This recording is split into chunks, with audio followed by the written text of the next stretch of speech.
Okay, so why am I here on an off day? Bet you're wondering why you're here on an off day. Yeah, it had me thinking. Okay, so I thought it'd be fun since this is the final season. We all take a go at the Limerick. The Limerick? Yes. The intro Limerick? Yes.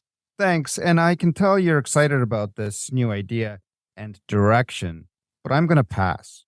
But why? Liz and Trace write them. Matt reads them. You record them. No Victor needed. Oh, no, everybody thinks this is a great idea. Yeah? Has everybody signed off on it? Absolutely, man. Okay, no. But Liz said she'd put a hippo in it. A hippo in a Limerick? Tempting. Right? No. Fuck. Okay, Trace said they'd write a rap for you. Al, two things. First off, nothing would make my night, strike that. Nothing would go further in making my life worth living more than to get a rap instead of Matt, who so desperately wants one. And what's the second thing? Oh, yeah. No. Victor, come on. Al, talk to me. What's this all about? What are you trying to get at? We got a good thing. People are taking time out of their lives to listen to the show. And you know why, Al? We're the go-to Letterkenny podcast because we have a format they like and have come to expect. I just thought it might be nice to spice it up. Keep it fresh. Will that be enough, Al? Or are you going to keep trying to maneuver the pieces of what's already a perfect setup? Which episode is it anyway? Snooters. Snooters? The one where the hicks are all wishy-washy on staying in Letterkenny? Should I go to Mexico and stay drunk on the beach? Should I follow Rosie to Vancouver and rescue pit bulls? Yeah, verdict is in, buddy. I'm probably going to hate that one. So, as far as me doing the Limerick, I must respectfully decline. Okay, well, I tried, but a no's a no, right? No hurt feelings? Of course not. I've got everything I need. Wait, what? Gotta go, Victor. See you Thursday. Al, were you recording? Bye, Victor. No Limerick for my ass. Time for some editing. Here we go. Night at Snooters has everybody thinking about the direction their lives are taking. Will the hicks maneuver to Mexico or Vancouver, or is life in Letterkenny worth making? Nailed it. That fresh produce stand there, that's a beauty. What do you listen to? My favorite murder podcast.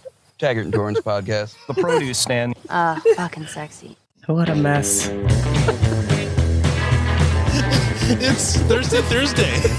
What a... That was a train wreck, I agree. And that means we are once again hanging out at the Produce Stand, podcast paying tribute to everything in the universe.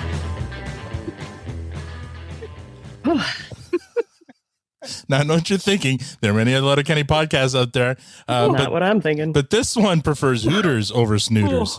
I'm Al, your host, and filling in for Sick Tanya tonight from Virginia is the lovely Casey, and online we have Squirrely Matt and the very snooty Victor. And joining us this week, she's a Wisconsin girl living in Milwaukee. She enjoys camping, DIY, and home improvement. She's a loyal Green Bay Packers fan, but she doesn't actually own a cheesehead. Please join me in making some noise for Sara. Wondrous. Oh my gourd. Oh my god. Oh my god. Wait. Oh my god. Oh my god. I regret nothing. Welcome back to the Produce Stand, Sara. Thank you. How are you now? Good, and you? Not so bad. Now, you've been on before. You were a contestant on our last match game episode, which I hope you had fun at. I did. I mean, I came back. Yeah, you came back, so of course. Now, I don't remember if we covered our initial questions for you, so we're going to do that really quickly now. You're speaking to us from Milwaukee, correct? Mm-hmm. And when did you discover Letterkenny? December 2019. 29. Okay, so just before the pandemic, actually. Yes. All right. And when did you discover our podcast? A year ago. Okay. And you've listened to, are you all caught up then? Yeah, I was working on a big project, DIY. So I was looking, I mean, that's why I started listening. I'm like, all right, this is going to be, I think I got through 2 years of the podcast while I was working on and sanding a bunch of boards. So. Oh, well, yeah, I mean, it's good podcast listening activity. Sanding is, definitely something you can listen to a lot of podcasts with. Amazing. Well, we appreciate you joining us tonight, and before we begin, first of all, last week I have to apologize. Last week I failed to give kudos to Cassie and Trolley for that cold open that they rode. I know I have one job and I forgot. So I really I kicked myself because right after in the after party, I'm like, oh shit, I forgot to say what a great job they did writing that cold open. They did amazing, and I appreciate the work that they put in. And this week's cold open brought to you by Trace and Matt. I don't know how much you had. So whether you loved it or hated, the concept was mine. Okay. Trace, Tate and Webb did their thing, but the That concept tracks. was mine. And I'm dying. It turned out exactly as I expected, and it was amazing.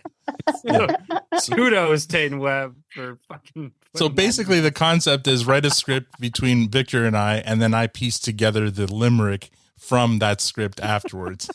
What a mess. The script I thought was great, but when I put the limerick together, I'm like, oh man, I don't know if this is gonna work. But it was great. Okay, I'm glad It was you guys worth enjoyed every it. penny. Amazing. Exactly 0 pennies. I love you guys so much. And Al, thank you for cutting that together. That Oh, just man. made my day. I needed that laugh. It took a while, but it was it was well worth the work. Now, before we get into the how are you now, Casey is joining us because Tanya's sick. It's been a long week in this household, and I'm afraid I might be next. But anyway, I'm holding it together for tonight. Casey, thank you so much for coming off the bench.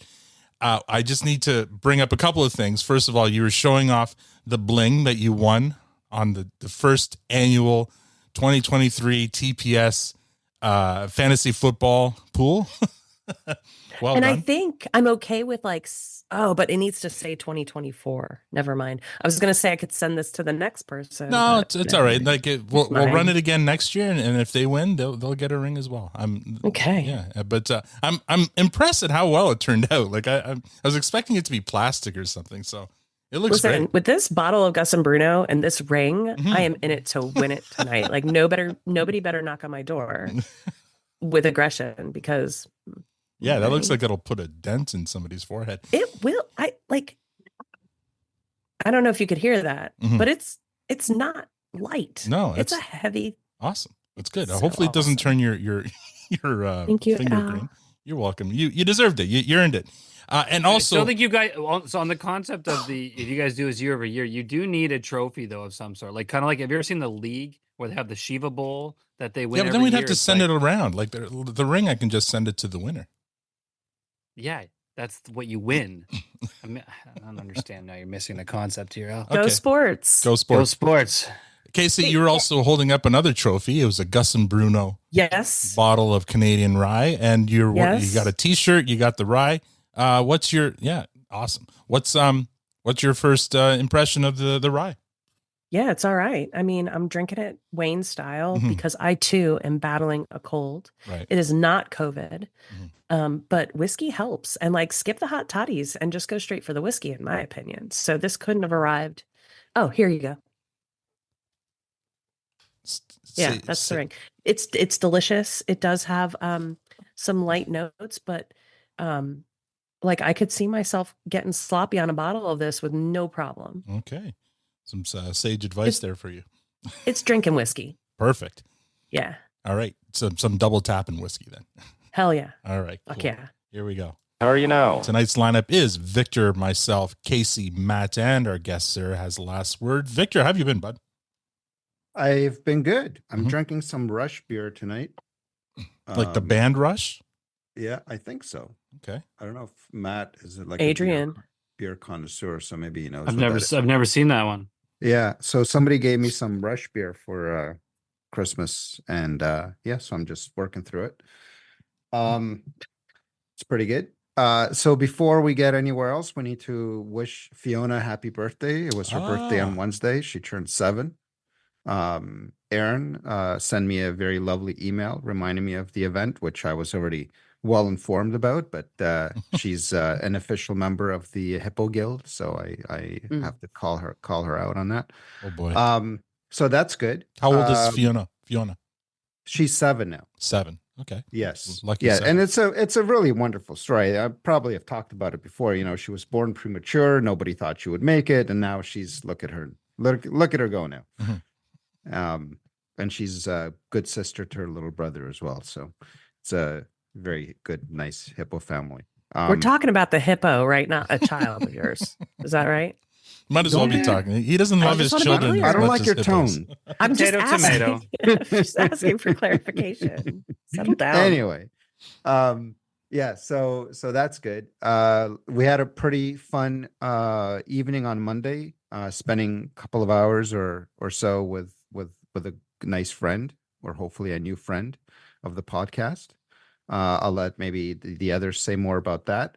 And been watching a couple of good shows. So watched a movie called I Like Movies, and it's a Canadian movie, and it's really, really good. I recommend it for those of you that have Netflix.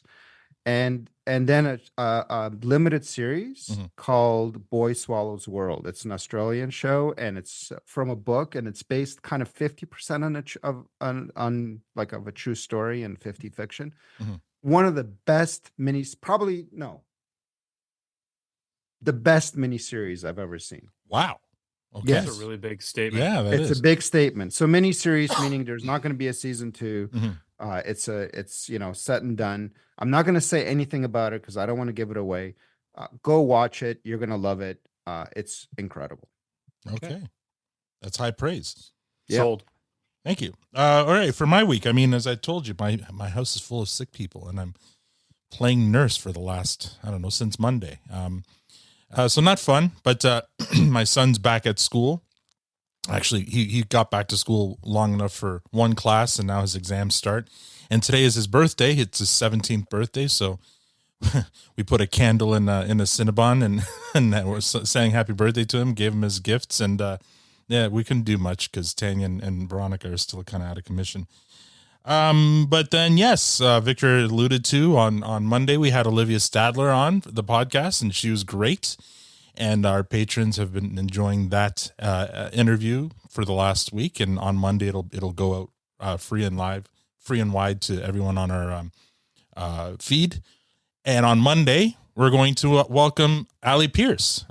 So that'll be fun. And then that one will be available only to patrons for a week. So if you catch the pattern there, if you're a patron, you get these interviews a week before everyone else does. And I've already also booked Ellen Jade, who plays Shania, and that's in a couple of Mondays. So yeah, we're on a roll here. I want to try to keep this rig rolling as much as possible, and just, you know, make our way through that cast. It'd be awesome to get them all on. I just finished Twisted Metal. Loved it. Thought it was a lot of fun. Victor or Matt, have you watched it? I was about to talk about that too. Oh, okay. So I'll let you talk about it, but I really enjoyed it. And I'm starting now Yellow Jackets, so I'm looking forward to. I've heard good things about that, so it's on my list. Yeah, looking forward to that one. Casey, how have you been? It's been a rough go of it, to be completely honest. Had a family death last week, which involved 20 hours on the road to and from New Jersey, which I was happy to do because it's my aunt's husband, who were like second parents to me. But that takes a toll, right? Like 20 hours in 1 week, that's truck driving. Yeah, that's a lot of driving. Yeah, it's a lot. And I had the kids with me, and I had to get the oil change. It was just, it's a lot. Yeah. I also did the video for the viewing. So you know how they do the slideshow of the people. And then I gave the eulogy too, which is the first eulogy I've ever given. And if you've ever given a eulogy, it can be pretty intense. And if you ever are asked to give a eulogy and you need some advice, give me a ring, because it turns out I was really good at it. Can I just get you to do it for me if I ever have to do it? I mean, we'd have to spend some time getting to know the person that you know who died, because I think the reason that my eulogy worked is because I knew my uncle so well. Oh, it'll be for Victor's funeral. He wants you to give the eulogy at his funeral. Oh, I think Erin should, but I'll help her. I'll be too busy weeping in the corner, Victor. I love you too, boo. So that was rough. And then we got home and I just sort of hit the ground running at work because I'm only one half of my office. And like, if shit doesn't get done, there's nobody else doing it. Yeah. So the longer I'm not in, the more it piles up. But I did stay home today at the behest of my 11-year-old, who I feel like, good job raising him right. He was like, Mom, I think you need to just stay home and rest. You've been pushing yourself too hard. Oh, wow. You're sick. And just tell your boss, who he knows by name, that explain to him the deal and just stay home. And I was just like, holy shit. Yes, sir. So I did. Very good. And that's why I'm able to be here with you tonight. And we appreciate you being here. Now, when you had a kind of some not doubts, but just some concerns about your boys going to this funeral. How'd that go? I did. They were amazing. Yeah. Because I had to deal with death so early on in my life. Right. I made it a point as they've grown up to make it not shocking. And I don't want to say this. We were now, in hindsight, fortunate to experience a pet death before we experienced a human death. Yeah. And so there was context for that. And my sweet son, when he first heard, had to take a couple minutes. And then when I finally rejoined him, he just looked at me and said, I just learned how to deal with Rocky's death. How am I going to deal with this one? Right. And I was like, the exact same way. Yeah. Time, talking about it, remembering, putting pictures up. So it was a really good experience, and it could have been tragic. Yeah. But I was really proud of them. They held in for a 4-hour viewing. Wow. Yeah. And nobody got COVID. I'm still COVID negative, which is great, even though I feel like shit. And they're super healthy. I'm really proud of my relationship with death. It was hard earned. And I'm thankful that they can benefit from that experience. It gives a little purpose to my experience. Oh, for sure. Yeah. Owen, I forget how old he was when my grandmother died, but he was young. He was maybe 3 or 4, but old enough to kind of know what was going on. Still not really. Tanya was like, should we bring him? Should we? And I'm like, yeah, he kind of needs, we can't shelter them from this. This is like part of life. Right. But I think, kudos. And I think it was the right thing to do to take them and stuff. So, And I think the biggest advice that I would be so bold as to give in this moment to anyone who's asking themselves that question that you asked, like, do I bring my kid to this? Is number one, yes. And then let them lead. There's no right way to grieve. Right. You cannot force them. Have a backup plan, have an option, allow yourself to grieve properly, but also understand that as a parent, you have to hold that space for them. And if they want to leave, make sure like my uncle took my oldest, for a couple of walks out of the funeral home. Like, just make sure you've got somebody there who's got you and your kids, whether it's your partner or close relatives, but like, let them lead and let them ask questions and answer them honestly. Don't sugarcoat anything. Don't use confusing language with them. Yeah, they're not asleep. All that stuff. Don't say things like, we lost them, because a young kid is going to go, well, we can find them. Like, speak plainly, speak clearly, and just remind them that it's okay to not be okay. Yeah. Because this is a hard thing. Okay, soapbox away. No, it was an important message. Thank you for sharing. Yep. Matt, how have you been, bud? Well, first off, Casey, again, very sorry for your loss. Glad to see you here tonight, smiling. Hopefully we can have some fun. Absolutely. Happy birthday, Owen. And Tanya, I hope you feel better. Lots of stuff going on. Right. My week, again, I've been dealing with a sick household as well. I mean, myself, I was sick through the weekend.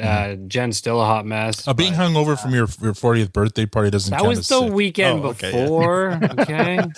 I know it lasted a few days, but it's different. The timeline, you're mixing them up. Oh, sorry. Okay, my bad. He just weakened his immune system. Yeah, that's all. totally. But yeah, I mean, other than that, the week's hanging out with Olivia on Monday was fantastic. Been a fun week. I did want to share one interesting moment this week, and it was kind of a shocking yet not surprised thing. So I was recently led on to there's lots of these out there. The one I'm using is called usertesting.com. It's anyone can go on and sign up, and if you get approved, which is not a very rigorous process, you can then do user testing for companies all over the world who are like about to launch new websites, new products, new branding models, things like that. So basically what happens is you pre-approve for these various tests and stuff, and then they present you a couple test cases, and then you speak out about what you're seeing and what your opinion is on it. Sometimes you're clicking through websites, but basically you're testing their new theory, and you get paid for it. It's not lucrative. Don't think it is, but it's kind of fun. I do similar work for my own career, so I thought it'd be fun to take part in some of this. So all that to say, I had an interesting one this week. They don't always tell you who the company is. So in this case, I don't know who it is, but I was shocked when it was presented to me. So, they ask these verifying questions, and I get it. And then what it said was, the concept was they're a tax company. So they do your personal taxes for you. And they're like, will you hire us, kind of thing. And the only thing that they wanted to know, which completely caught me off guard, was that we're about to show you 2 pictures of tax associates in our company, and we want to ask you a couple questions about them. So of course I jump over, and picture 1 is a black lady in a dashiki, and picture 2 is an Asian lady with glasses, for what it's worth. And the only questions they cared about was, which one do you feel more comfortable talking finances with? Cringe. Which one would you be trusting with your money with? And I was like, this feels highly inappropriate. Right. So inappropriate. And today I'm like, really? Is this still happening? And so the answer, there's only 3 questions that are basically all the same thing. Like, which one do you trust more? And it was like Maria, Edith, or both. And all 3, I'm like, both. And I was like, as soon as it came up, I actually stopped. I'm watching, and I'm like, I stopped for a second. I'm like, I'm a little confused. I'm like, is this a race thing? Because they're both look like lovely people. Yeah. They both, and it gives you a little credentials. Like, they've both been doing this for 10 years. Right. Whatever. I'm like, I don't give a shit what they look like. Yeah. I'm like, can they do my taxes? Is your company credible? Who gives a fuck? Like, so I was blown away. And as each question went, it was essentially the same thing. I'm like, I think I know what you're asking here, but you're not going to get it from me because this is a stupid question. Yeah. I'm like, Fucking hell. the answer is, who cares? Yeah. Right. And at the end of the day, it's still user testing. I'm shocked, but also not surprised this kind of thing still happens and still exists. But they threw it out there, and I took part in one. I got $10 for it for just answering this simple question. But it was very bizarre. And the rest of it's feeling like you were the dairy in a group of DJs. Yeah, dude. Exactly. I was very confused. And I've done a bunch of these now, and most of them are like, hey, here's our new website page. What do you think about it? Right. Or some of them are like, here's our new name for one of our products. How's the name sit with you? Which totally cool. But this one literally just showed me 2 people's faces and said, which one do you trust more? I was kind of like, fuck you. Like, this is ridiculous. But anyways, interesting experience. It stuck with me this week. I was a little bit shocked, but I wanted to share it because that bullshit still exists in the world. Last year around this time, no, not around this time, near the end of winter, you were very excited because you had bought a snowboard. Yes. But you never got to use it because you bought it at the end of the winter. Oh yeah, I used that on the weekend. I haven't talked about that, have I? No, I thought. Thank you. I'd Look at you prompt you teeing me up like that, bud. So yes, I finally, for those watching the live stream, that's my snowboard right there, my Arbor Relapse. Bought it at the end of season. Hadn't got a chance to try it, so I took my 2 older boys out on the weekend, just a local hill, and gave her a shot, and it was so much fun. I was like, I miss it. We've had a really shitty winter up here. We've had basically 1 snowfall in Toronto, and then it rains the next day and goes away. So you got a 1-day window to get out there. But I'm so proud of my kids. They're both crushing it. My middle guy, it was his first time on a chairlift. And if you've never been on a chairlift or seen a chairlift, they can be pretty intimidating. But he's 10 years old, and he got up. He fell the first time, but barely. And then for the rest of the day, he was off and running. And I'm like, dude, fucking right, like just crushing it. So it was a fun day to get out, and I hope we can get out a couple more times for the end of the season. I thought about you when I saw those pictures, and I'm like, oh, he finally got to use the snowboard only halfway through January, and I wonder if there's been no chance, right? It's been crazy. And you did, and I should quickly talk because you did touch on it as well. Twisted Metal. So what'd you think? I haven't finished it. Oh, okay. I just found this. So whoever doesn't know, Twisted Metal is a show. I think Peacock does it, but I found it on Paramount Plus, which I now have a subscription to. It's based on an old video game series where souped up cars with guns fight. It's like Mario Kart for adults kind of thing. It's Or wild. for teenagers, and, yeah, teenagers, and it's brutal. So they made a TV show out of it. Why not? Why wouldn't you take the simple concept like fighting vehicles and turn it into a show? And they did a pretty good job. Like I loved it. Yeah, it's as ridiculous as I expected. Will Arnett does an amazing job voicing a giant psychotic clown driving an ice cream truck. Yep. So I don't know. It's exactly what I hoped it would be. And I love the actress from Brooklyn Nine-Nine. I forget her name. The girl plays Rosa, right? Yeah, she's great in this. Yeah. Yeah, and Anthony Mackie's in it. He's really good too. Yeah, it's a lot of fun. Yeah, it's an R-rated flick. Lots of blood and stuff, but yeah, lots of blood and brutality. But it's been a fun ride so far, so I'm looking forward to seeing how it wraps up. I think our friend Casey in Discord, she got me turned on to it, and I gave it a shot, and I loved it. It's great. Yeah, it's fun. Sarah, that's mine. Hi, Sarah. How have you been? Good. Yeah, so only thing going on for me this week is I finally bought my airline tickets to head down to Florida for a week. Ooh, exciting. Yeah, my parents are snowbirds, so they're down there in the winter, so I haven't been down to see them since like 2018. Oh, wow. So like I've seen them. Whereabouts in Florida are they? Outside of Tampa. Okay. Very nice. Very cool. Yeah. So nice, warm trip. When's that happening? End of mid to late February. It's late. Oh, perfect. So in a month. Yeah. Let's hope it's good and cold when you leave, so that you're not wasting that trip on, with the warm weather on warm. They've been complaining all month that they've had to wear long pants and long sleeves. I'm like, whatever. Amazing. Well, we appreciate you joining us today. Just quickly, I want to go through our Twitter roll call and welcome to our new followers: Opinionated Lushes from Canada, Blake Rudman, Matthew Cullen from Seattle, Rev J from Wisconsin, Good Pods, The Caving Runts, The Lunatic Serenade, Gerald Friscone Jr. from Princeton, Minnesota, Bear Vernaglia, Drunk with Buds podcast from the United States, Jonathan Munson, Big Rock Candy Mountaineering from Spokane, Washington, Eric from Rio Rancho, New Mexico, Markford, Dan Lehman, Christopher M. Settlemeyer from University of New Haven Criminal Justice Department, Easy A from Winnipeg, Marilyn K., Jason Hunton, Rex Easley from the USA, Fire Oils from Midwest USA, Anthony Burnt from San Diego, Was a Bullfrog, Jeremiah from Spruce Grove, Alberta, Seismic Cinema, Gregory Day from Melbourne, Victoria, Joe Seidel, Chet Valen from Louisiana, Stephen R. Richardson from Washington, D.C., Doug Morales from Wilsonville, Oregon, Andy Snakovsky from Forest Hill, Maryland, Kat King Keefe from Alberta, Dirty Dan from Massachusetts. Thank you.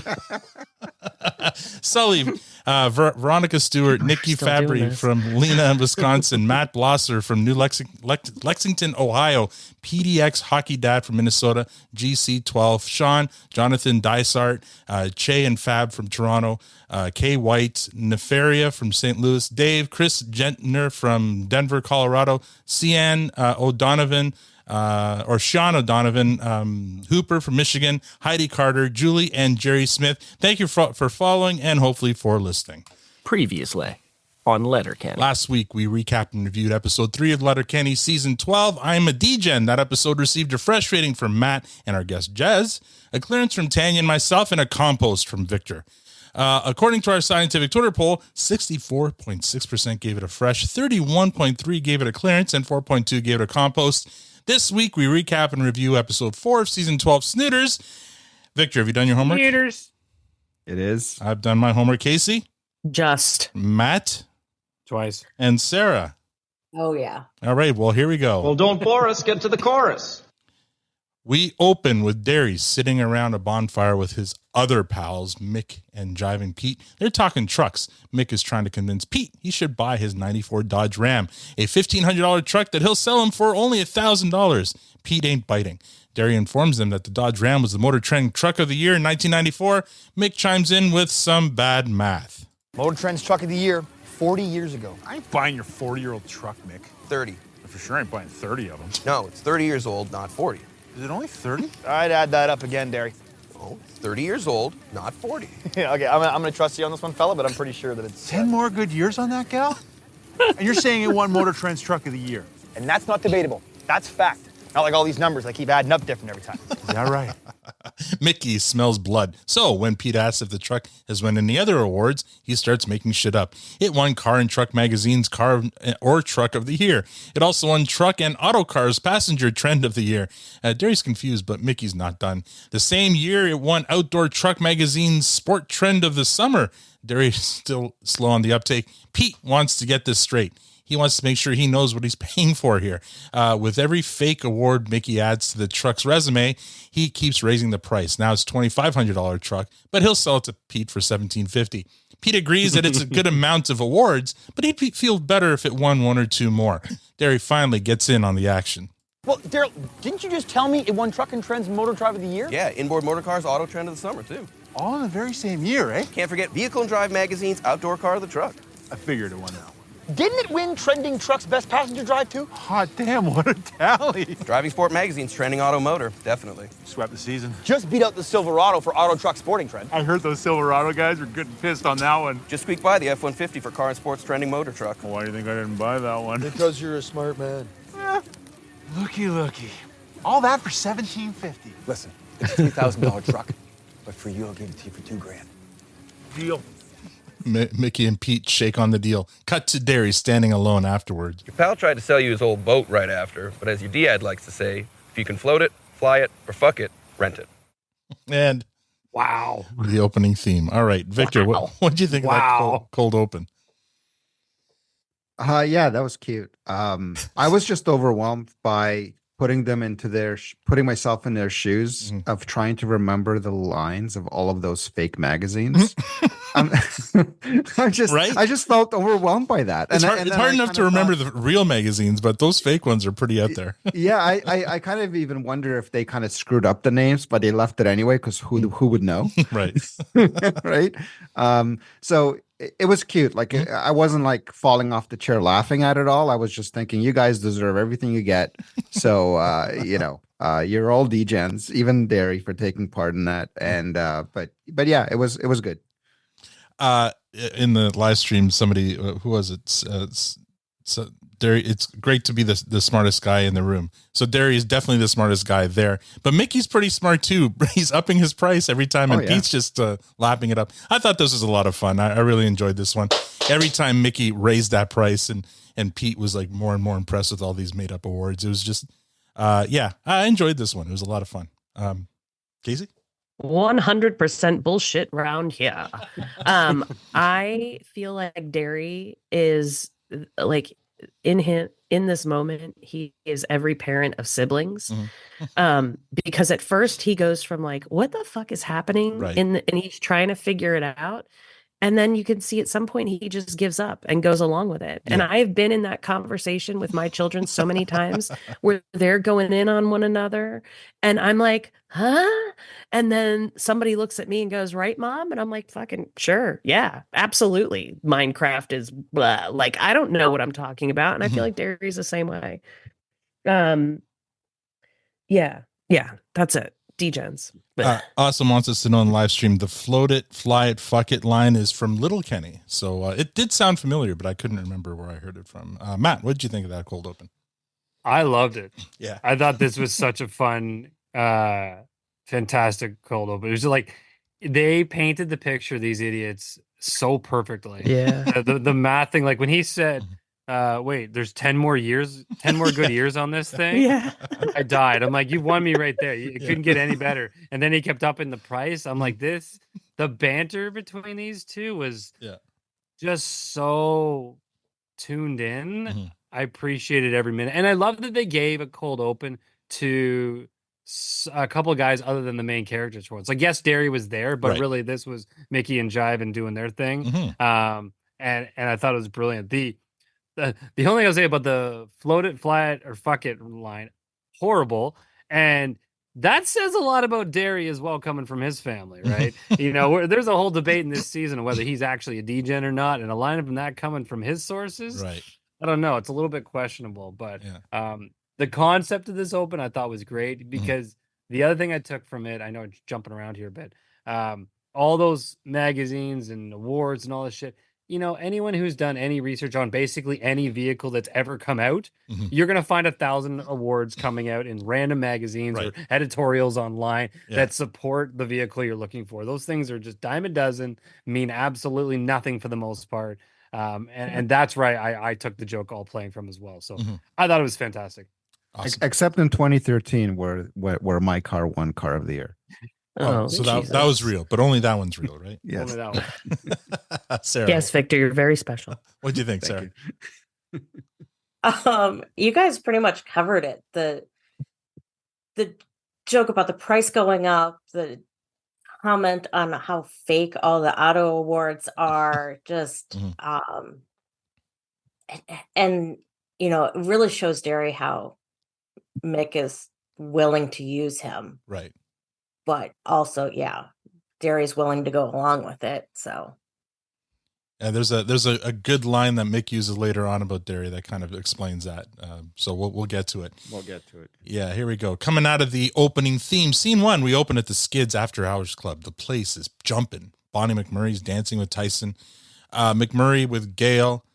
Tanis, Rold, Stewart, Connor, O'Reilly, and Jonesy are punching at the ground as per usual. They notice Katie dancing with Lily. Cut to a smoky shot of the Skids basement floor. We see Wayne's boots joined by Tyson's boots and Bonnie's sneakers.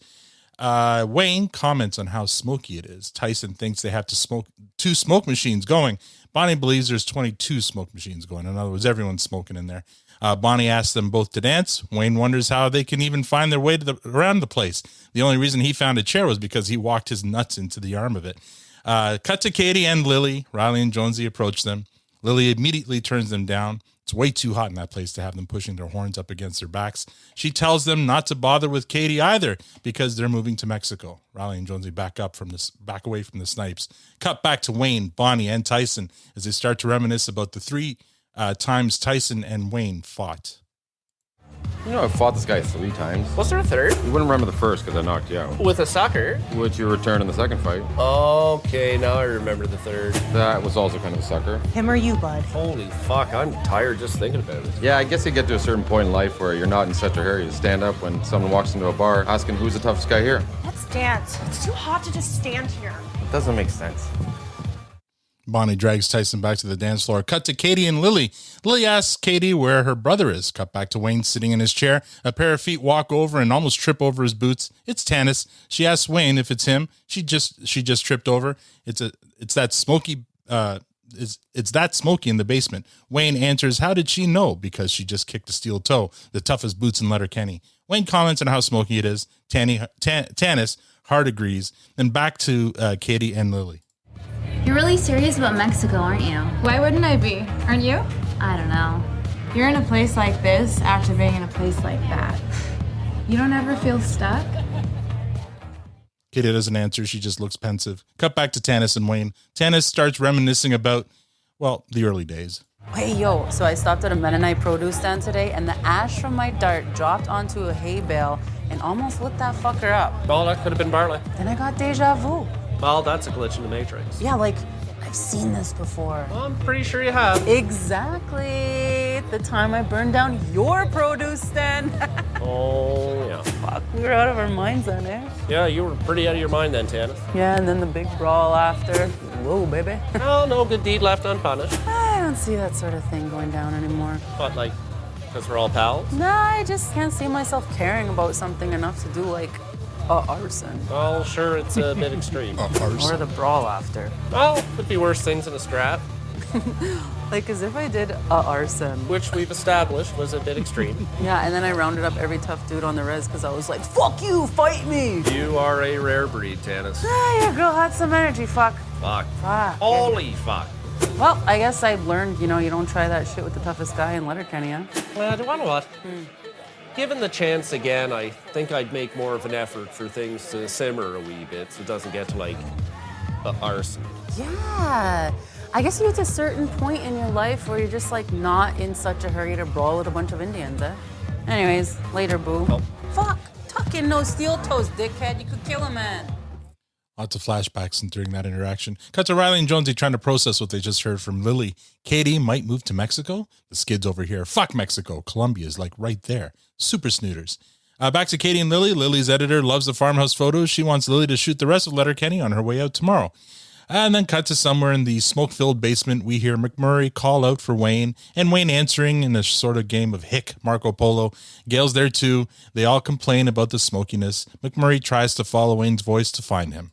Found him. Polo. You sure? Well, either I've got two hands around his bicep or Dick Skin's horn. Wayne, how are you now? Good, and you? Well, not so bad. Holy fuck, McMurray, I think we finally stuck the landing on that treaty. I'm really proud I of us. can't believe that we actually... Now you're talking over I know, I was going to say... McMurray! Yep. Well, Gail and I were just talking about what a good guy you are. He's a real good guy. Oh, he's a great guy. Thank you. Yeah, and you want to know why? Or... Mm-hmm. You're a good brother. Yeah, you're a real good brother. You're a real great brother. Well, it's good to be great. Yeah, like remember that time Jibin was honking and hollering at Katie in the street? Fucking D-Gen. You held him down on the ground in the dead of winter till he apologized. Well, Katie's hoofed a box or two in my defense as well. Yeah, but going after Dirks takes the cake. Fucking yank. You got pretty near everyone in the whole town to defend her. Oh, what? It's lucky we all had the day off. Day beers day. You're right, Wayne. Tough to pencil in the day off anymore. I got so much touring. We're all getting pretty busy, big fella. So much chores. And the price of gas? Can't forget the price of gas. Pricey as a cocksucker. Oh, no. Pull your pants right down. He'd have to meet us halfway with the price of gas. Yeah. Well, I guess you get to a certain point in life when you're not in such a hurry to drive to Michigan to beat the shit out of some dude who fucked with your sister. And speaking of Wayne's sister, Gail asks him who Katie's cute friend is. Cut to scene 2, finally out of the skids' basement. Katie and Lily arrive at the farmhouse. Lily asks Katie for a nightcap. Katie's too tired. Lily turns to John Deere, a.k.a. Wayne, asks if he wants a beer. Wayne would have a beer, so they have a beer. Lily sits in Wayne's usual spot at the produce stand, so Wayne takes Derry's usual spot. After sitting there for a silent beat, Lily asks Wayne why he's sitting all the way over there on the other side. Wayne answers to see if the grass is greener, and if he sat closer to her, then they'd never know. So Lily gets up and moves over to Katie's lounger. Tell me about you, John Deere. Oh, a lot of green, bit of yellow. Got a girlfriend? Yes. Yes? Yes. On the rocks, then. Same. Oh, there you go. What's the problem? Shouldn't air your dirty laundry. We're just talking. Shouldn't tell tales out of school. Where is she now? Vancouver. Oh my goodness, you ever been out there? No. You won't want to come back. Oh. Mexico's my Vancouver.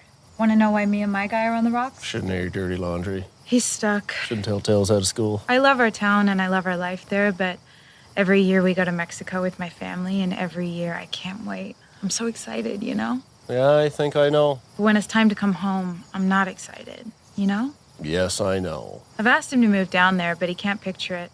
He's stuck. Well, life's short, gotta live it. Exactly. Lily sees her opportunity. She gets up out of the lounger, sits on a cooler right beside Wayne. She asks him if he's ever heard of the 3 L's. Wayne answers, live, laugh, love? Nope, leave, life, lived. She leans into Wayne, but he doesn't move. After another long beat, she gets the hint. She gets up, thanks Wayne for the beer, and bids John Deere good night. Scene 3, cut to Modine's the next day. Riley and Jonesy are having beers with the skids. Neither of them slept the night before. Riley and Jonesy because of the bro dudes, the skids because of all the snooters. Riley and Jonesy are feeling down about the news that Katie is moving down to Mexico.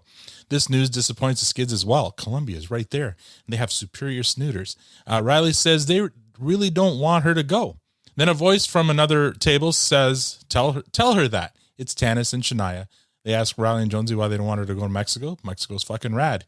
Jonesy says they go way back with Katie Cat. They've had their W's, taken their L's, and they've worked through a ton of adversity. They've accepted a long time ago that Katie doesn't want anything to do with them anymore, but there's just something about that girl. The tits? Oh, for sure the tits. Unreal tits. Divine. I could drop an ounce of pre just thinking about him, but no. An ounce of That's not it. The ass. Unreal ass. Stupid. I just caught that. I rented a Miata daydream about it one time. But that's not it either, boys. There's something else. She's special, boys. Well, then make her feel special. What? What? How? What, do I look like the fucking Oracle? She's not your mom, pussy. What does Katie like? What? What? Get off your ass and figure it the fuck out. You make a girl feel special, she's yours forever. Really? She might fuck some other guys here and there. Yeah, she might fuck some other guys here or there. But basically, yeah. We can help. We've got lots of energy. Yeah, let us help. We're not tired at all. I don't need to sleep at all. Sick, buddy. Stuart loves Katie, and he thinks that it's just as likely that Katie fall again for him than for Riley and Jonesy. Shania doubts that. Riley and Jonesy thank Tanis for their advice. Next scene, at a gas station, a red pickup truck pulls up to a pump playing loud, heavy music. On the other side of the pump is Wayne gassing up his pickup. Katie's in the passenger seat. The owner of the loud red pickup is Mickey. He gets out, starts gassing up, then greets Wayne and Katie with a "How are you now?" Neither of them respond. Look, you don't talk a lot, but it looks like you got lots to say. We're not that different, eh?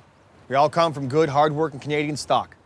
My new pal Daryl, he's a good guy. He's a really good guy. He's a great guy. What do you got against me at the end of the day, huh? No, yes, I got a little bit drunk, and I bumped into your sweetie super chief, but what's with the hostility? You're a D-gen. I'm not a D-gen, I'm just friends with them. Show me your friends and I'll show you who you are. You know, I knew Daryl was a gopher. You know, he'd go for this, and he'd go for that. Must have been a reason he'd go for us now. Must have been missing something when he'd go for yous. Like a family. That last comment hit a nerve with Wayne. If you're gonna go so low as that, suck my dick while you're down there. Derry's flying a wee bit too close to the sun right now. Chasing skirt. My sister's name is... I don't give a fuck.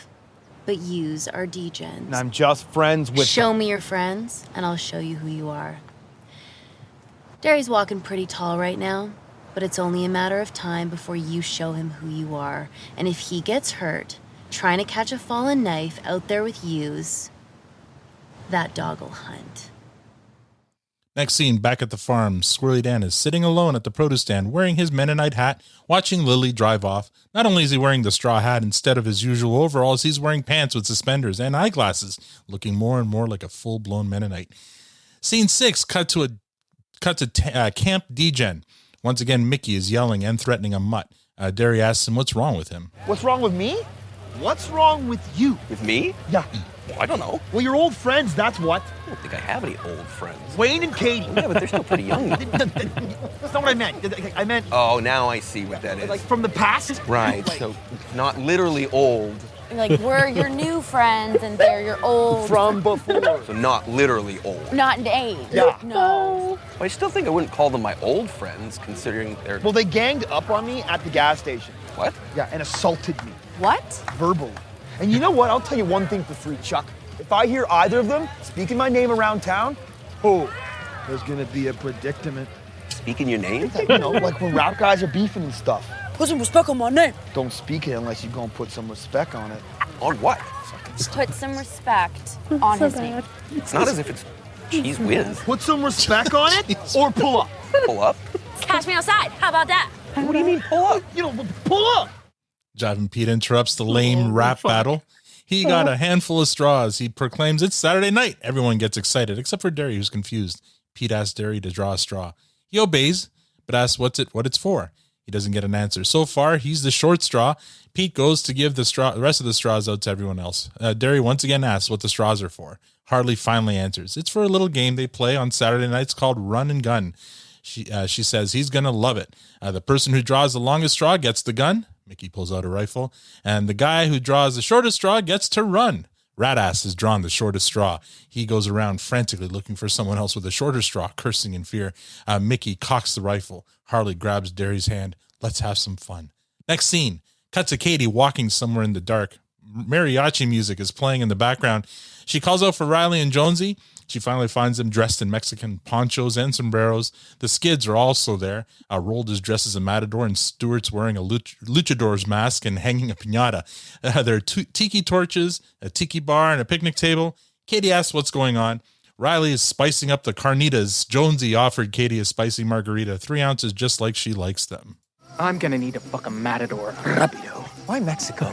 Colombia's like right there. What do you mean, why Mexico? I don't know, we just wanted to show you that whatever you can do in Mexico, you can also do it right here.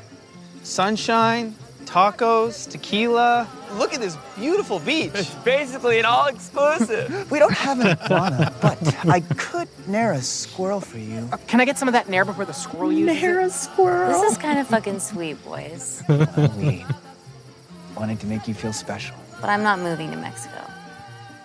No? I'm just flirting with the idea. Colombia's like right there. Superior Snooters. But why? I think I'm just feeling a bit stuck. Next scene, Wayne walks into Modine, sees McMurray and Tyson sitting at a table having beers. He approaches them and asks if their phone's broken. They both act very coolly towards Wayne. Tyson asks Wayne if he's one of them too. McMurray adds, because if he is, he ain't welcome. Wayne's confused. He asks him if they're rehearsing a play or something.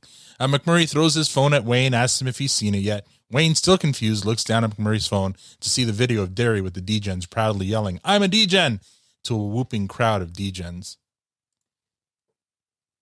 They made him do it. Don't matter. He done it. I need you to come help me pull him out of there. I hate D-Gens. Always have. Third generation. Fourth. Well, you're preaching to the choir, bud. Fuck D-Gens, Wayne. And if Derry's a D-Gen, then fuck him too. Final scene, cut back to the D-Gen camp. They're all excitedly heading to an open field with Derry in tow. Not so excited. Alistair Orson Westwood Yates drew the long straw, so he'll be shooting. He's a good shot. Derry can't believe he's actually going to shoot Radass. He's having doubts, but Harley talks him off the ledge. He's a D-Gen now. That's what they do. Radass takes one last pull of his beer and starts running across the field to yells and cheers from the others. Derry just stands there watching, mortified. Yates fires some shots that hit just behind Radass. The mob cheers louder. Derry starts to walk away, but he's stopped by Harley. Daryl! Daryl! What are you doing? I'm going home. Why? This isn't for me. You're a D-Gen, aren't you? Aren't you? You show me your friends, I'll show you who you are. You've been here so long, they've forgotten about you, Big Shoots. They ain't thinking about you for a second. So you can run. I don't know where you think you're running to, because I can promise you it ain't the way you left it. You know, to us D-Gens, we stick together. So stick with us. Because without us, you're alone. Cut to Wayne, who's hiding in the bushes and witnessing the entire ordeal, and we fade to black. That's the episode, folks. Victor, you're up first, bud. What did you think of this episode? Wow. I really enjoyed it. I think the first thing to say is that this episode does nothing to redeem or fix anything that was broken with the previous episode. So let's just park it there. Okay. So this episode, I really enjoyed everything about it. I guess my only kind of gripe with it was just the Skids nightclub. Is nobody wanted to be there. Everybody was having a horrible time. It was sweaty and there was, nothing to drink and the bro dude. There's bro dude. Oh, I guess no alcohol. People are drinking things. Yeah, just bro dude. Okay, well, on their way there, they said they were going to be from the previous episode. They made it seem like Let it go, dude. Anyway, so there you go. There's a continuity issue, but regardless, they said in the last episode they said they can't have alcohol, but they can have bro dudes. So they had bro dudes. Oh, did they? Okay, yes. Okay, all right. Anyway, it wasn't. It was. They used it well to do all the flashbacks, right? So it was good for that. So I'll let it pass. But as soon as they got out of there, for me, that's when kind of the episode really got going. And complete opposite, whereas the last episode, I really didn't like the D-Gen scenes and the storyline that kind of was moving in the previous episode. This was completely turned on its head, and it was the best part of the episode. The storyline with Katie, it was kind of cute and stuff like that, but it was, it's just kind of a subplot. The Skids were kind of almost unnecessary in that whole process. It was funny with the Dum Dums. They kind of haven't evolved at all. I guess they evolved a little bit in terms of now they see Katie as more than just tits and ass, but they still are looking at her as a single unit, which is hilarious. They're completely unaware about that, and she's completely unaware. So that's a really funny part about it. Even though it was a really short scene with Dan, it was hilarious. Just the way he was dressed, it was gold. I can't wait to see where that goes. But overall, just a really, really solid episode, and I enjoyed it from beginning to end. All right. I didn't see that coming. All right, let's see. No. I love this episode. I like it when comedies get really serious because it makes the comedy that pop that much more. And I love there's a lot of dramatic stuff in this episode, especially, and I think somebody called it out in the live stream. The scene at the gas station was a killer scene in terms of like dead serious, but just it set up the stakes, and the stakes are dairy. I really, really enjoyed that scene. I really enjoyed the scene with Lily and Wayne. Once again, she trying her best to flirt with him, and he's not having any of it. I gotta say, like yeah, well done, Wayne, because I don't know if I could have held back. It was great. See all of it. The flashbacks, really enjoyed them. The callback to the gooses. I don't know if you guys caught that one either. Oh yeah, that was a lot of fun. But the flashback to Tyson, the fights. I don't remember the third fight though. Can somebody remind me what's the third fight? Awesome will remind you. Yeah, Awesome will remind me about the third fight. Yeah, there's that, and Tanis, and I just love how, I mean, this is all about them getting older, and all that stuff that used to be seemed so important to them 7 years ago isn't as important. And now it kind of seems silly, and I love that it's not a throwaway line. It's a really funny line. It said, yeah, it's a good thing we all had that day off when they all drove down to Michigan to beat the shit out of Dirks. I remember an age when we could drive 3 hours on a whim. Can't do that anymore. So yeah, it's just, I mean, this is all about, getting older and things that used to be important, not being as important, and laughing about it. I really enjoyed this episode. Casey? Oh, you guys, this season has been a struggle for me, and I haven't talked about it much, but I've agreed with Victor more than I ever have any season, and I'm in therapy for that. Except this episode. I have a lot of criticisms. I'm not a fan of the only shoes shots. Like, I don't know why we only got shoes during those conversations. And then where was the smoke when Katie and the dum-dums and the skids were all talking? Like, right. Yeah, we've been in that basement. It's not that big, but anyway, yeah. Yeah, like, and if they're using like 2 smoke machines or 22, then how are the girls not affected by it? It just didn't work for me at all, that scene. So we do agree on that one, because that was the part that I could leave behind about this whole episode. Yeah, we do agree. And then listen, I'm going to go out of order because I think my notes are out of order. The scene at the produce stand at night. I love the produce stand at night. I wish this show wasn't over so we could get more night shots of the produce stand. That first shot that we get at the end of, what is it, 10? Or no, 11, when after they beat up Jive and Pete and the D-Gens the first time, and they're all just stoic at the produce stand. Like, I just love the vibe of the produce stand at night. Also, the sexual tension, sex for you, Tanya, is through the roof between Wayne and this chick. And also, I have a question for Billy, if you're listening. How do you make Wayne's eyes sparkle like that? Like, I don't know if you guys notice, but like, as she's walking away, Jared's probably not moving, but his eyes are following her. And they are twinkling, and that's literally the only movement we get out of him, and it's not fair. Like, I died when I saw it. I was just the like, TikTok filter. No, I don't know how they lit that. I just don't understand. Respectfully, like, holy fuck, those eyes. Wow.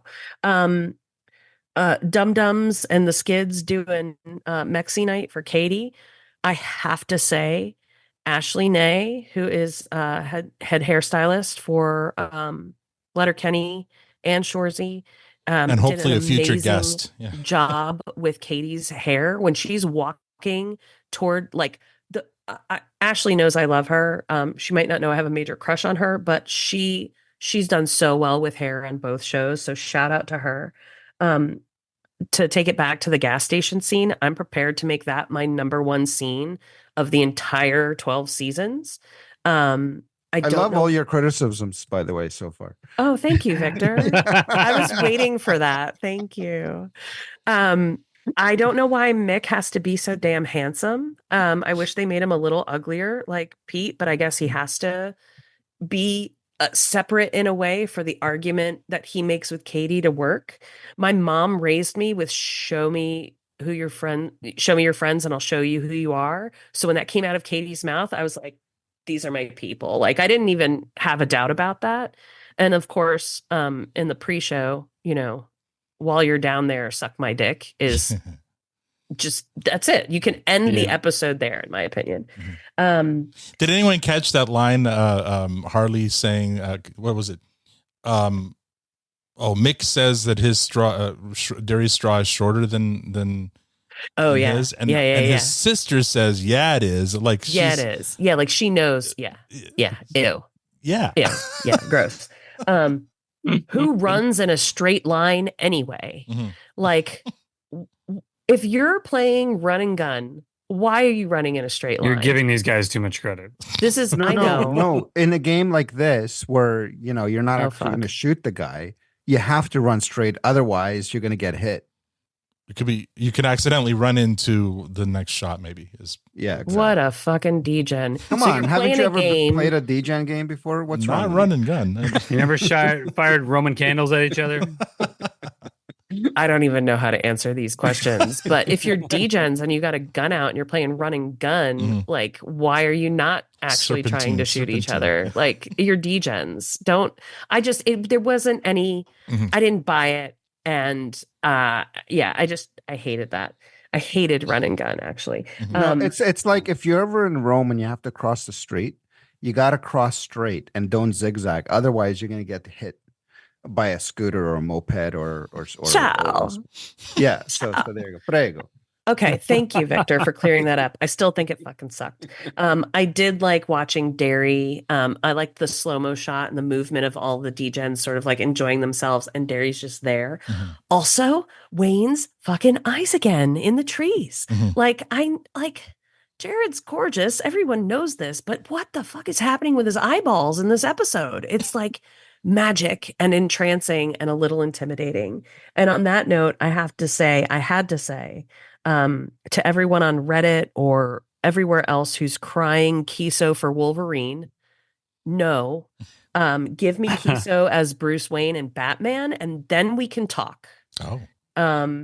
Because he's got the steeliness, he's got the poise, like the way he's just. It's got the jawline too. Oh, fucking hell, right? Woo. Yeah, but he doesn't wear belts, and Batman wears a utility belt. Batman, where's your utility belt? I got pants that fucking fit. Do you see how much better it works now? Like, it's just so much better that Wayne is Batman. Bruce Wayne, hello. So overall, like, out of all of the episodes, this one made me laugh the most. But I feel like the best scenes were given to the degens. And oh yeah, Dan. What the fuck, Dan? I don't just holy moly with those glasses and it's like he's waiting to get picked up by the Schmellies, like just all by himself at the produce stand, like a kid waiting for a bus. So good. Please pick me up and throw me on the back of the cheese wheel. Yeah. So, it was all right. Out of all the episodes so far, it was my favorite. But okay, Matt. So, I'm a little torn on this one. And I'll explain. So I'll start with reaching for my spatula right now. I know. No. I think we're aligned on a lot. Don't worry. I think we are. I want to take it a bit further. So I'll start with what I didn't like. I actually have some real criticism on this one for what I didn't like. The Snooters. I didn't like that scene at all, to be completely honest. In the basement? There was a lot about it. So they set this up. I was excited to see what they're going to do with it, and I feel, in my opinion, they misused this setup. First off, I'll touch on what Casey talked about with the smoke. That to me is a continuity thing. I know it's a comedy. I know they kind of go goofy, but you got to either when you make a gag like the smoke and it's too smoky in here, either lean into it fully or don't do it at all. So it didn't make any sense. Like I can't see anything, and then they kept cutting away to fully visible scenes with the rest of the party. So that, I mean, coming from, and not that I ever really got in the industry, but I learned a lot about continuity. I definitely look for it in shows. That bothered me. But so that was, lean in- but Matt, that was the whole point behind the feet shots, right? Because I get that, but there's blocks of smoke and there's blocks of lighter smoke. no, if you're using 21 smoke machines, it's a small basement. That place is like nobody's seeing shit. So you can't. Yeah, but just maybe cut- they didn't count well. No. No, so the other option is they did it on purpose, and if they did, I don't understand if I didn't why. understand the bit. I didn't understand the bit. If I that's didn't get it. So Yep. they could have done that whole scene just on feet, and I would have laughed. Ugh. Right? It would have been a weird one. I know It would have been too much feet, Matt. Poor Too much Trace. feet. Poor Trace Trace would have would've- hated yeah, it he too, would've but we hated all it. knew the boots, and we saw each person's boots. We know who they were, which was kind of hilarious to me. But that bothered me. I didn't know that McMurray wore motorcycle boots. That's interesting. Is it McMurray with the motorcycle boots? Other I think thing, so. and maybe unpopular opinion, I detest flashbacks, like the way they did them. I'll tell you, some of my favorite shows ever all have one episode where they dedicate to, hey, remember that time? And they throw it back. They throw it back. So as soon as that scene started early in the episode and they got to like the third flashback, I'm like, holy fuck, don't let it be one of these. And thank God they pulled out of that. Right. But That's what she said. Yeah, right. Oh yeah, she did. Matt, let me counter this because I agree with you to a certain extent. I don't mind flashback episodes. This wasn't a flashback episode though. The reason for the flashbacks was to show how far they've come. Right. But we all know the show, and I get it. There's always reasons. You can argue that for any show that does a flashback episode where they're like, let's relive some of how we've come. And I'm like, in my opinion, I don't need it.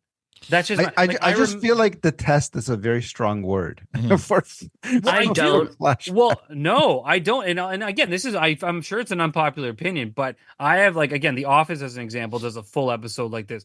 I've watched the Office series probably 9 times through. Every time I get to that episode, I turn it off. Yeah, but every sitcom ever used to do that, right? Yeah. But I don't watch any of them. As soon as I realize it's a flashback episode, I change it. Because you're living you don't in a like time happiness, where Matt. you're You living- clearly don't like happiness. I love You're happiness. living okay, things are different. So the whole reason for flashbacks, right? Things are different now. People are spoiled. They can stream their entire show over a weekend these days. Yep. There's no need for flashbacks. Yeah, but back in that's the 80s and 90s, where this all started, you would get one episode a week, and then halfway through the season or at the end of the year, you need a flashback, or 3 seasons in, you need a flashback to just remind you of all the good times. I have a bad memory, so I appreciate the flashbacks. Fair, and that's what I said. I said it was an unpopular opinion. Sure. I just don't like. Well, them it seems because I'm like, Casey I wanna seems to agree with you. Casey, do you agree with Matt? I totally agree. Yeah? And I think you get to the age where flashbacks become nostalgia. And I think that's where Victor's like, sitting, and that's great. Matt and I being, a bit younger.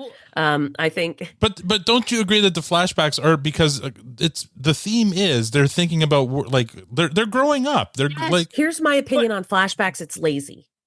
I'm just gonna say it. Thank you. It's fucking lazy, and I don't like it. And it insults the viewer.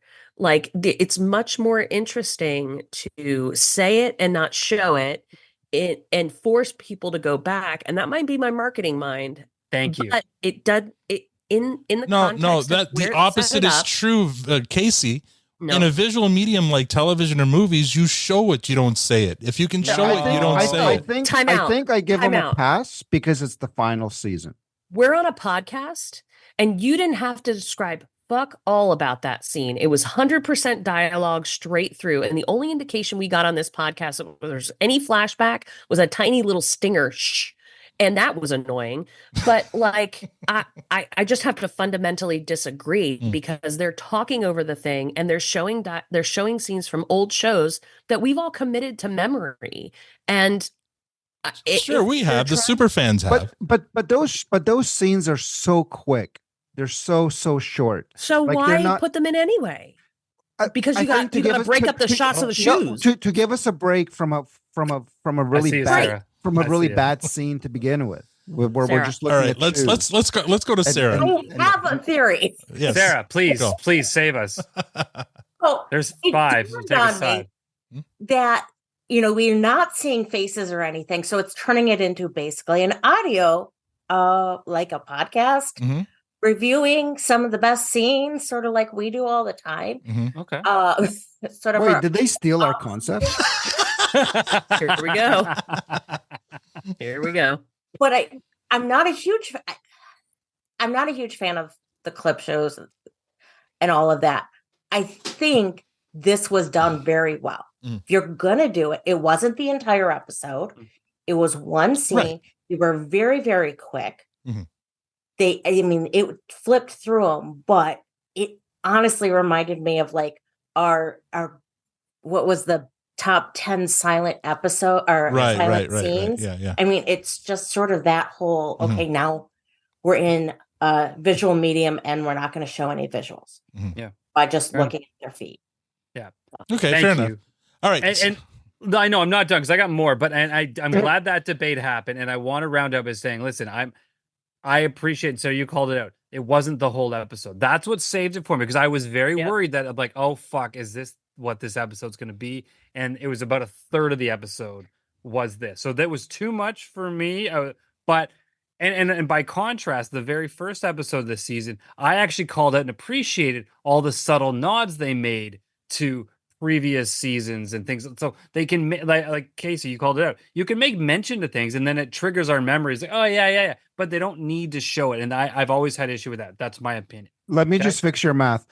That the Skids basement was 1/3 of the episode. These flashback scenes was maybe 1/20th of the episode. Yeah, but they were all leading up to the flash. They always talk about the flashback before they show it. Okay, Anyways, guys. moving on. Let's let our guest have a word now. Hold on. Something I will. okay. There's a whole other scene I want to talk about. Yeah. You guys dominated my time. Yeah, no. So that's He's all reclaiming his time. I'm reclaiming my time. Go. It's my time, guys. Mm-hmm. So that said, the rest of the episode I actually really loved. Mm-hmm. I thought there was a lot of really top notch of the Lily Wayne scene. Amazing. The gas station scene, Casey, I agree with you. That's one of the best scenes of the whole thing. Mickey, I is degen or not, I'm adoring him and what he's bringing to the scene, to these scenes. It's amazing Because he's The one I using wanna- he's also using their language against them, right? Like to Derry, he says he's like a smart-ish degen, Yeah, and he knows how to speak them. I totally He's a agree. narcissist. The scene I want to talk about that I really loved, and I'm seeing what Kiso's doing, was the run and gun scene. Okay. So to me, and here's why. I made a call in the last episode of a moment that like there was the Snatch reference.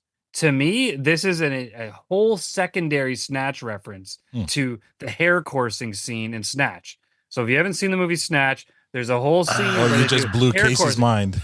And where hair coursing is, if you don't know, they release a hare into a field and they release dogs after it to see if they can proper fuck the hare, right? So it's exactly the same concept. Even the music was very similar to what was used in Snatch, where You're these bunch so of right. degens, the pikeys, they go hair coursing. So I loved that aspect. As soon as it started, as soon as the slow motion walked into the field, I'm like, this is Snatch. So this is Kiso taking another nod to Brad Pitt and all that and saying, hey, I see you.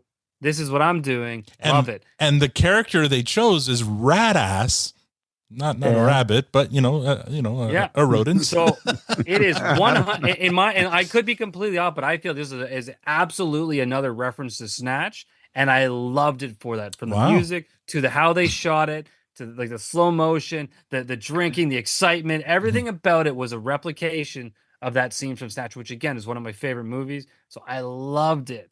And kudos for how they pulled it off. So I think most didn't see that, but go watch Snatch now, and then you'll know exactly what the fuck I'm talking about. So I'm surprised great we're scene. not watching Snatch right now. with Yeah. all your Snatch. So Who says we're not? Yeah, go sports know, but we talk movies. This is where I shine. Yeah. I see this shit. I know what's going on. I think you just love blew it. Casey's mind. Yeah. And You did. By the way, Yeah. the song's choice in that scene, So fucking good. Yeah, I had it pulled up here somewhere. I got it. Don't worry. It might be coming up later. Yeah. Sarah. So, Sarah, please go. Tell us what you thought of this episode. Yeah. No ratings Sarah. yet, just overall. Guests need to go first next time. No, it's okay because you guys hit a lot of really good points, and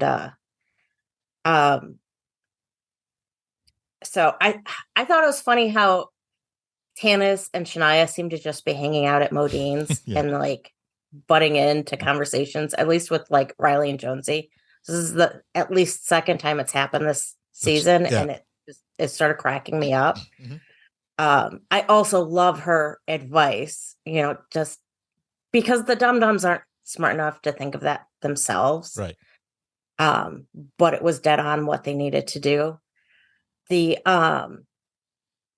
Actually, I'm going to hit Awesome's point. Mick is a manipulator. He's a narcissist. His behavior and his speech, classic. Separate, create division, create desperation, make the abused feel like that they have the abuser is the best they're going to get. Yeah. Pulling all of that stuff out in that. Yeah. So, I think that's pretty much. That is classic for even like an abusive relationship. I'm classic manipulation. Red flag. I love the during the Mexican scene where they're saying, "Oh, we want to show you can have everything you have in Mexico up in Letterkenny. The sunshine, it's in the fucking dark. The beach, you can barely see the lake. Like everything about it is just so comical." All right, and Tanis showing up randomly totally reminded me of the prostate. Yeah, exactly. I feel like they've Tanis and Shania have like this new role. Well, not new, but anyway, this role on Letterkenny to show up and kind of be the oracles. Victor, let's go to you for your rating. What do you give this episode? This one's easy. You got to give it a fresh. It was an enjoyable episode from beginning to end with a bit of a hiccup at the beginning. So, Trace's cold open script, he got it wrong then, is what you're saying. Well, yeah, and which makes it even better. All right. I love this episode. I enjoyed the cold open. I'm trying to think, is it the best cold open of the season so far? Maybe it might be. I love the gas station scene. I think is one of the best scenes. Everything about it, the flashbacks did not bother me at all. I like that they're kind of grappling with getting older and what all that means. Them talking about gas prices is so fucking dad. Like, dad. Right? Like, it's so dad, them talking about the price of gas. So this one here for me is definitely 100% a fresh. Casey? I respectfully disagree. I will say I agree that this was the most delightful of the episodes so far. I felt attacked when they started talking about being old. I get it. We all have to acknowledge it, but like, I don't watch TV to acknowledge the fact that I'm aging. I watch TV to escape. So, however, I never expected to like feel a kind of way about some degens, but I think seeing them as people in their own like little world could have happened earlier in the series. Like, I would have liked to have seen more just like degeneracy, just general degenerates earlier on, so we could have more of a context. Sure. Like, build it up more. For me, this is a very high clearance. Wow. But it's not fresh to me. So I'm a little surprised just because you warned us that you were going to have some criticisms, but in your review that you gave earlier, you pretty much were giving it high praise throughout, except for the scene that we all agreed that was a little weak. But then you kind of went in on how much you loved the scenes, and in fact, how maybe they were some of your favorite scenes out of the entire series. One, the gas station scene. And everything else that I commented on pretty much had to do with Jared's eyes and the way people looked. And but you kept going on about it. Yeah, but that's why it's a high clearance, because like everything else to me felt meh. Like I can't get away from the shoes in the flashback. The structure of the entire, you guys don't want any of this. Like I'm not a big fan of this last season. Like just full, I'm gonna put it out there. And I am a huge Kiso apologist, but this season did not hit well for me. So actually a high clearance is really high relative to what I would have given so far. Okay, then we're going to take our flowers and go. Matt, sorry. What do you give this one? Like I said, I'm torn on this one. Cold open loved. The Snooters bit didn't hit at all. And I'm normally pretty positive on everything I see. I did not like that. The Katie scenes, they were fun, but nothing memorable there to me. The D-Gen line, top notch. That all rounds out, I would call it a high clearance as well. What's going on here? I like I said, if they just removed that Snooters scene, it would have been an easy fresh. That I really had a hard time with that. Me too. But I think so I agree. I think we're all in agreement about that Snooter scene. And it's for slightly different reasons, but for the most part, we're in agreement. I think you have 1/3, but you still have 2 other thirds that are pretty solid. Right. So I don't know. So 66% in school is a C, right? Tobias is right in the live stream. He says we're in the upside down right now. Right. This is very confusing. But like, and listen, I've rated this season pretty high. So I think I've been all freshes so far. And what I've loved most is even when there's moments I haven't loved, the overall episode seems very balanced. This one was this one scene was very heavy to me in a negative that I didn't feel enough to reward the fresh. Yeah, I just feel like that's it. Yeah, and that's fine. Like simple math, you're right. It's like 60%, 66%.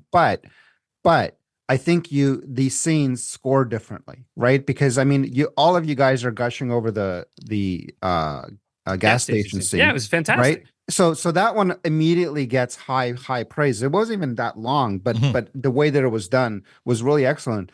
And I think the final D-Gen scene or all the D-Gen scenes were excellent. Everything from the cold open to the building up to the final scene with the straws and whatnot. Everything was so well done. And it made you almost like you're sitting almost on the edge of your seat in that final scene thinking what the hell's going to happen. And I thought that you can't simply say, well, that scene was not good, but the other scenes, you got to score them differently. You can. No, but you can. You can do whatever you want. Except but I'm going to give you my opinion that but you already did, Victor. He's trying to Al, should I or should you clearance doesn't mean I didn't like the episode. Right. Right. Okay. It just go on, Al. Tell us again. Yes. How does it go? How do you say? Yeah, it clearance is not a bad rating. It just something. It didn't put over the top. I get it. Yeah. It's kind of fine. We'll move on. Sarah, what did you think of this episode? She got a doozy, eh? Yeah, she got one. I'm going with the fresh. I like how they did the clips and the clips, and there was so much good in the episode. I honestly forgot about what I didn't like about the Snooter scene. I love how we're having a lot of scenes, that have a lot of the characters in it. We're seeing a lot of everybody. Their shoes. Leave the Snooters behind. That rat ass and sled head were brought back. I mean, we wouldn't have missed them if they weren't there, but it's cool that and all of Alistair Orson, whatever the fuck Westwood Yates, that guy. Yeah, like they really have brought the. It's still weird to me to see Tyson and McMurray hanging out and Tyson and Bonnie hanging out. Those are some weird things, but I also think they're really setting up the theme. They're following through the theme of the season of, we're tired. We're past this. We've aged. I don't know how to put it. We're getting older. Yeah. It goes with the cold open from the first episode. You're not wrong. And they're talking about, so I think they're wrapping it together well. Yeah, they're giving everybody their chance, their bow. Yeah. Right. They're And I'm enjoying this. All right, so we're moving on. Thank you, Sarah, for your fresh rating. I agree with you, and so does Victor. I don't know what that says about about that, but we'll move on to MVPs. Victor, what and or who, and don't give it to Fiona, even though it's her birthday. What's your MVP? I'd love to give it to Fiona. In fact, let's just say it. She's the runner-up. Runner-up, okay. But I don't know. You know, in the world, in the Letterkenny universe, only one person deserves the MVP in this episode, and that's Red Ass. Fuck. I mean, to be selecting the short straw, and then you got to be running, and Wyatt, whatever the fuck his name is shooting at you. You say Wyatt? I mean, Wyatt Earp. Are you thinking Wyatt Earp? Alistair. Is that like Alistair Orson? Like, how do you go from Wyatt? You were Whatever. that close, bud. What a mess. That close. Yeah. we're in the hemisphere. Anyway, yeah. I think I don't know how you could give it to anybody else except the guy's got to run from a rifle. Okay. It's kind of the thing writes itself. Wow. He's not even one of my runner-ups. Let's see. My MVP.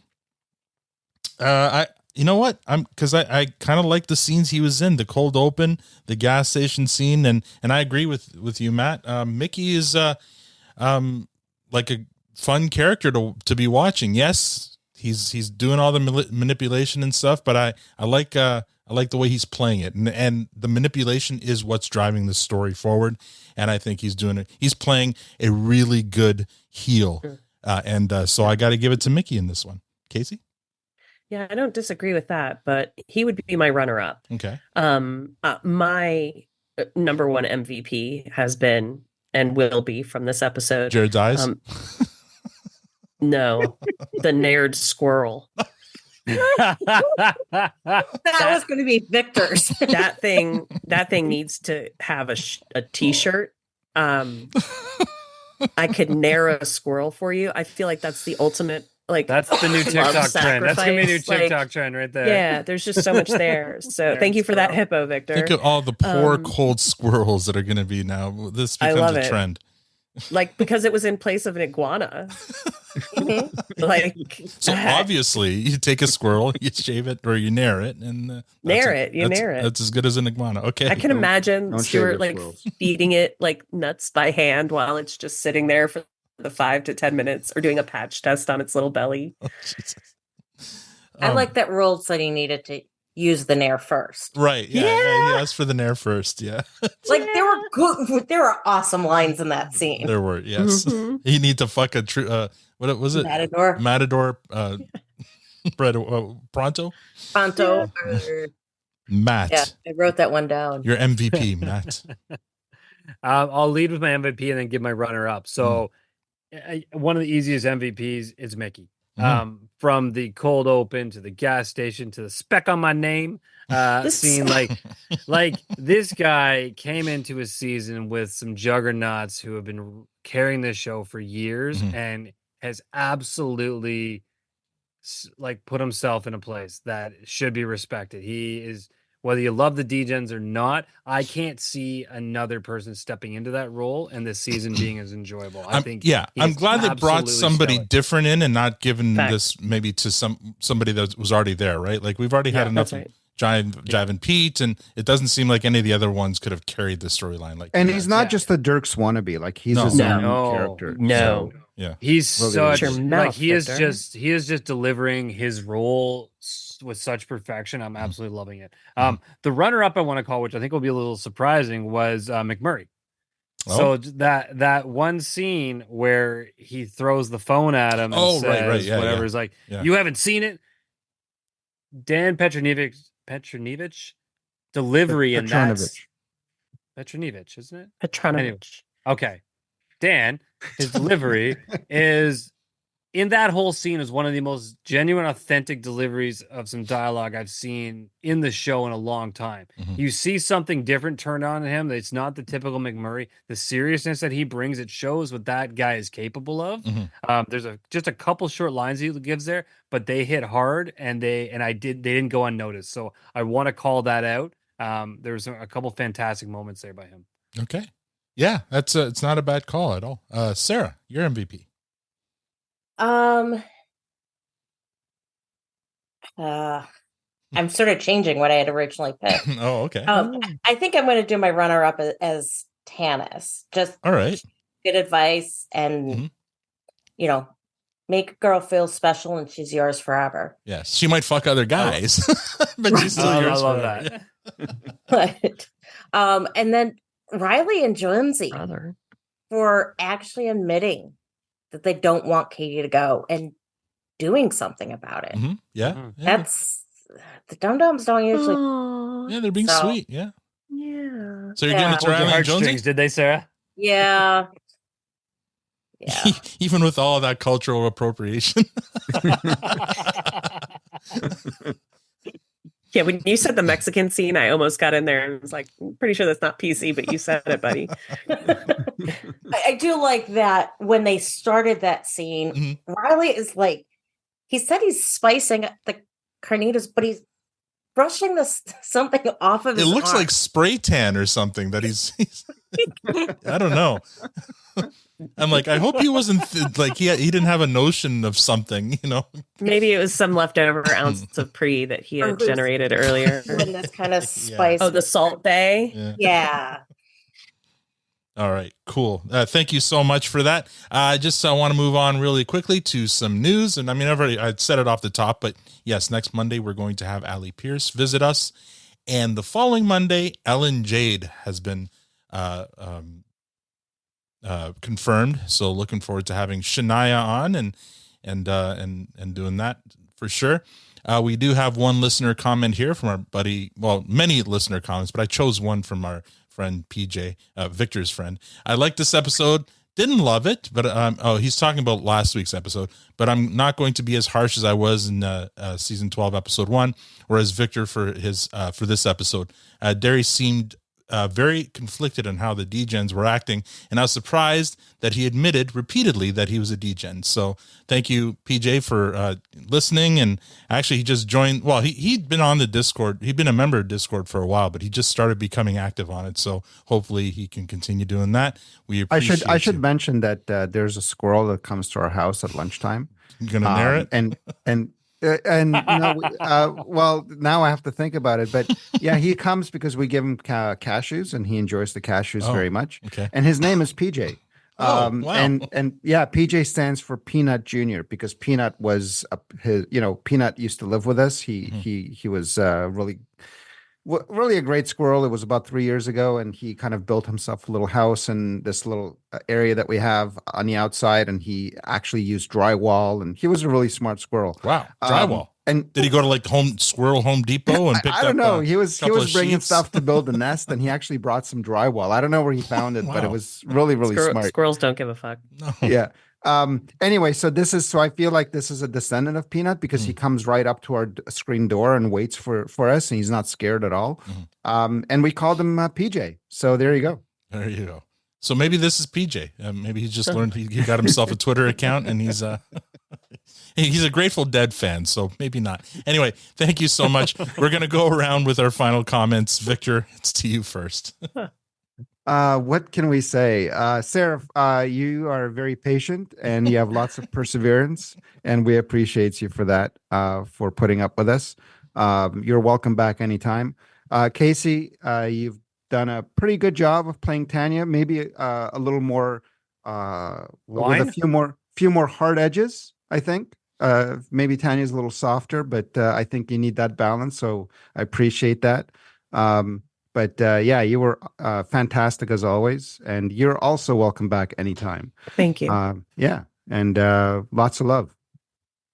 All right, I agree, Sarah. Thank you so much for doing this today. Sorry you didn't get a unicorn, but what you got is even more rare. You got Victor and I aligning, and Matt and Casey aligning in opposite directions. So I think what you got is a lot more rare. Thank you so much for joining us today. Casey, thanks for sliding in, coming off the bench. You did great. Sliding into Tanya's box. Yeah, there you go. Spot. Seat. Slip and slide. Appreciate it. The ring looks amazing on you. So does the Gus and Bruno t-shirt. Yeah, it was a lot of fun tonight, guys. Casey? Thank you, Sarah, for putting up with us and wanting to be here with us. Tonight I think it was a unicorn night for the reasons that Al said. Thanks for calling me up. I will always say yes. And Victor, I appreciate you noticing my hard edges because I would never try to replace Tanya. I just try to be me.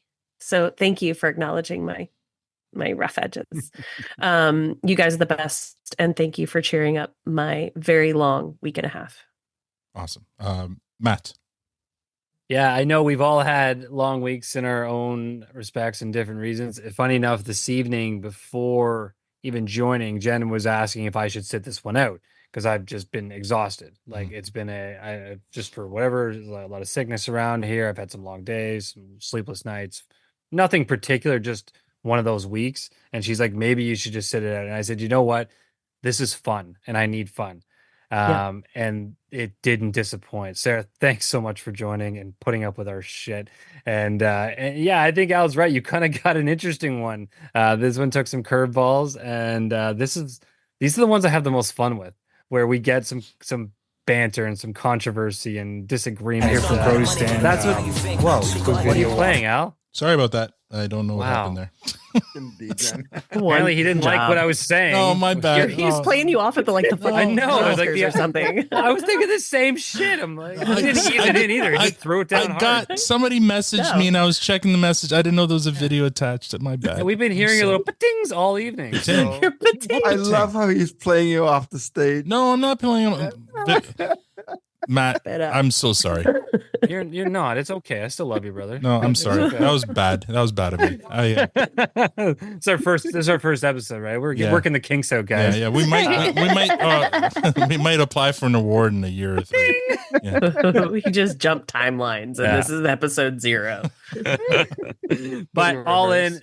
Yeah, see, this continues. This is fun. This is why I continue to do this. We continue to do this. Casey, thanks for jumping in. We always love you. Sarah, thanks for coming out. You other idiots, I'm used to you guys, so it's fun. And we'll keep doing it as long as we can. All right. And Sarah, you get the last word. Well, thanks for letting me join you guys. This banter is part of the reason why I like the pod and like the community. I have listening to you for a year now. I've learned a lot more about film and TV and gained a better appreciation for camera work, artwork, so much more about shows in addition to Letterkenny. I definitely watch TV differently now, and I appreciate that, as well as the community you created. So thanks for letting me join. Oh, we appreciate you joining. And yes, hopefully we haven't ruined watching TV for you, because I can understand how, watching more critically can get in the way of enjoyment.